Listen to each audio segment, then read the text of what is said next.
the New Year's resolutions that I actually kept, it made a big difference in my life.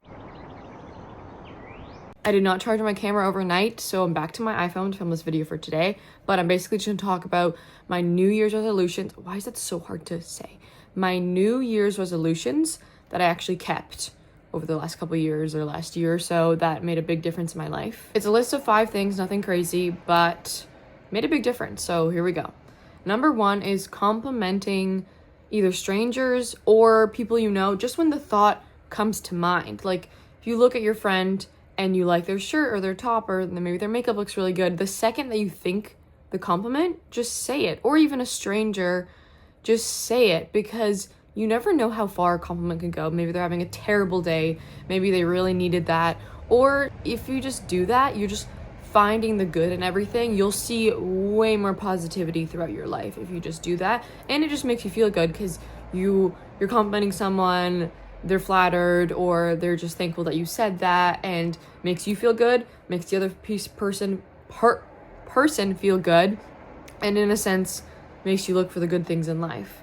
And once you get into the habit of constantly, just the second that you think of it, saying it, it's just a habit all the time, and then you just become the nice person that just compliments people. So, you know, the more the merrier. So if you compliment someone here and there, it could make their day. Number 2 is drinking water. Obviously it's gonna help, but it helped my digestion so much. Like, it was crazy how I would, if I drank like a lot of water in the morning before a meal, when I would eat, how my stomach wouldn't get as bloated, or wouldn't even get bloated sometimes. Like I would eat a big meal and then be confused how I wasn't bloated because I don't know, I just wasn't drinking enough water before. But then when I actually started drinking like a lot and the proper amount, you really see a difference in just how you feel, and then obviously how you're digesting. Why can't I pronounce anything today? But yeah, it makes a huge difference. And of course it helps with like skin and your hair and everything. But I think the main thing for me was just my stomach. Like, it was crazy. And I remember telling my friend, I was like, if you just drink a lot of water, like, I know how we always talk about, oh, we're so bloated after we eat, but if you just drink like a liter of water before, it sounds like a lot, a liter of water right when you wake up, your digestion for the rest of the day will be going and you won't be bloated. Number 3 would be starting YouTube, because it's been on my like goals for the new year probably for at least 2 or 3 years now, and the fact that I actually went through and did it is so crazy, because it's like it's been a big one up there, and it's been a scary one to do, and the fact that I did do it is just crazy. Like, I was making goals for this year and I just didn't put it on. I was like, oh my god, it's because I actually did it. And I'm very happy that I started doing it, I think in like November, so that when it came to the new year, it wasn't like, okay, January, I'm gonna do it. Like, I already did it. So I felt going into the new year being like, I've already done like a big thing that I wanted to do. So I feel very confident into myself going into this new year that I've already done a big accomplishment in the last like 2 months at the end of the year.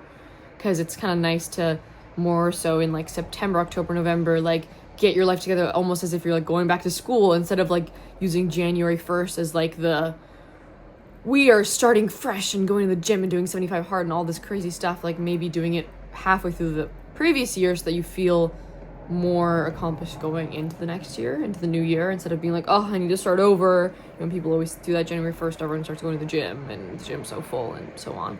But yeah, starting YouTube has been so amazing, and it's like creative outlet that I wanted to do my like half my life. So this is so crazy, and yeah, I'm really happy that I did it. So if you want to do something that's scary, you need to go ahead and do it. Like, if there's probably so many things, or at least like one thing for each person that they're too scared to do, or maybe they think like they're not good enough, you should just go for it, because like you have nothing to lose. Like, what is the point of just staying small and listening to the people that tell you that your goals are way too unrealistic? Like, just go for it and do whatever the fuck you want to do, because most of the time it will work out for you, or at least will just make you feel better that you're doing something that you always told yourself you wanted to do.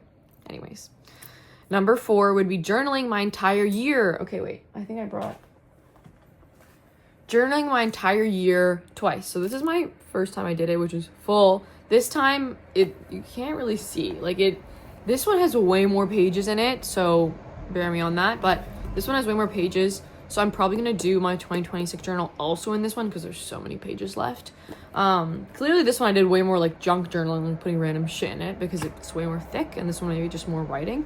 But journaling my entire year twice. Like I would do a title page and then do end of the month letter and then write about my month, and then also do just little pictures to like summarize the month or favorite things that happened. And the fact that I've done that twice now is just so fulfilling, and it'll be so cute. Like imagine when I have a bin that's full of like all of these, like, okay, this is like literally coming off, but this just says, whoops, upside down, but it just says journal 2024. But like once I have either, actually I was gonna say you could write on this side, but then you wouldn't be able to see anything because of the paper. But imagine when I have a bin and it just has all these papers with the little sticker in it, because when you first get the journal it always comes with this little sticker, so you can just put that, boom.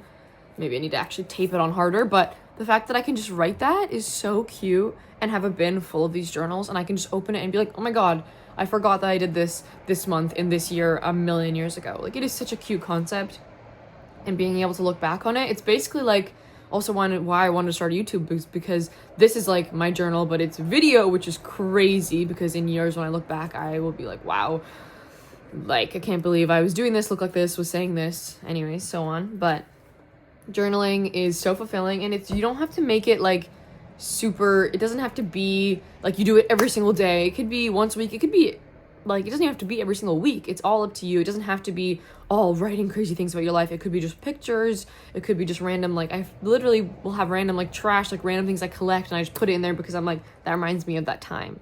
Anyways, but it's cute, and it doesn't have to be crazy. It's all up to you. You can make your own rules about it and what you want to do and how much you want to do it. You don't have to fill up the whole journal. Maybe you can have a journal that's a couple of different years in one, just because you don't do it that much, but you want to do it. Not a lot of pressure on there. Just do whatever you want to do, but I highly recommend it. And my last one would be limiting processed sugar. The way your body feels when you do not eat processed sugar is insane. When I did it like a few months ago, it just, you feel so much better. Like the second I ate regular chocolate, I was just like, my stomach is hurting, I'm bloated, and your skin, like my skin was so clear. And I know that like processed sugar was a big factor in that. I did like a diet of a few couple different things, but I noticed that even when going back into like a fully regular diet, eating everything, eating junk food, like once I started taking away the sugar, like that makes the difference. And you can have so many things that are sweet with that don't have processed sugar. It is kind of hard when you're at a friend's house and like everyone just eats like, you know, like the regular chocolates.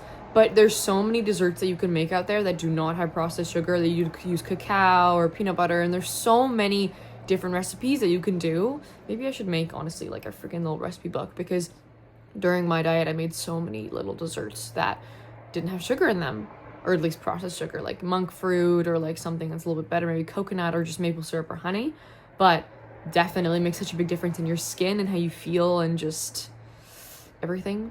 But those are my resolutions, and it's not a crazy amount. I honestly wrote it pretty quickly. There's probably more I could figure out or find that I'd have done that have helped me, but that was just my quick little list. But I hope that it could have inspired you to add this to your New Year's resolution, why so hard to say, list, or maybe just a form of entertainment because you think I'm funny or you think I say silly things. I don't really know. But thanks for watching, and I'll see you soon. Okay, bye.